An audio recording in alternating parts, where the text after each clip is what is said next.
I now yield all remaining time to the gentleman from South Carolina, an experienced prosecutor, to close. Gentleman from South Carolina is recognized for 4 minutes. Thank you, Mr. Speaker. Thank you, Mr. Chairman. This is a sad day, Mr. Speaker, for those of us who respect the rule of law as the foundation of this republic, for those of us who proudly work for the Department of Justice, for those of us who believe the same rules apply to everyone, regardless of whether they live simple lives of peace and quiet or whether they live and work in the towers of power, prestige, and authority. The same rules apply to everyone. It is the greatness of this country, Mr. Speaker. It is the greatness, the elegance, the simplicity of a woman who was blindfolded, holding nothing but a set of scales and a sword. The chief law enforcement official for this country is on the eve of being held in contempt of Congress because he refuses to follow the law. He refuses to allow Congress to find the truth, the whole truth. For those of you who want a negotiation, a compromise, an extraordinary accommodation, to use the Attorney General's words, for those of you who want a plea bargain, my question to you is simply this: will you settle for 75% of the truth?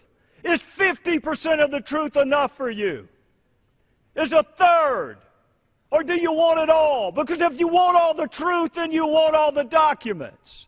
If you've ever sat down, Mr. Speaker, with the parents who have lost a child, who has been murdered, and some of my colleagues on both sides of the aisle have been there, it is a humbling, emotional, life-altering experience. All they want is the truth. They want answers, they want justice, and they don't want part of it.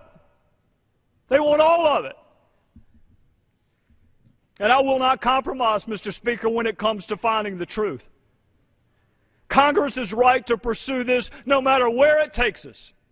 No matter which administration was in power, and no matter what the facts are, we are right to pursue this.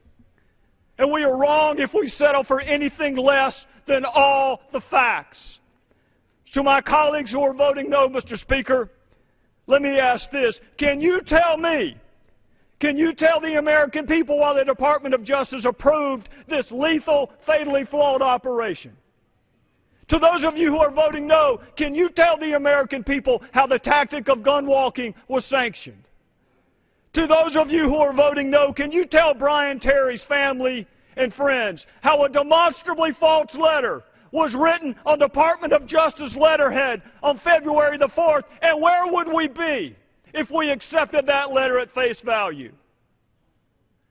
A letter written on Department of Justice letterhead. That is not just another political cabinet agency. It is emblematic of what we stand for as a country: truth, justice, the equal application of law to everyone. That letter was written on America stationery. That is what the Department of Justice is, and it was dead wrong. And where would we be if we took their word for it? Our fellow citizens have a right to know the truth, and we have an obligation to fight for it, Mr. Speaker. The politics be damned. We have a right to fight for it. I wish the Attorney General would give us the documents. I would rather have the documents than have this vote on contempt of Congress. But we cannot force him to do the right thing, and that does not relieve us of the responsibility for us to do the right thing. Even if the heavens may fall, Mr. Speaker, I want the truth. I want all of it. We should never settle for less than all of it, and we have to start today.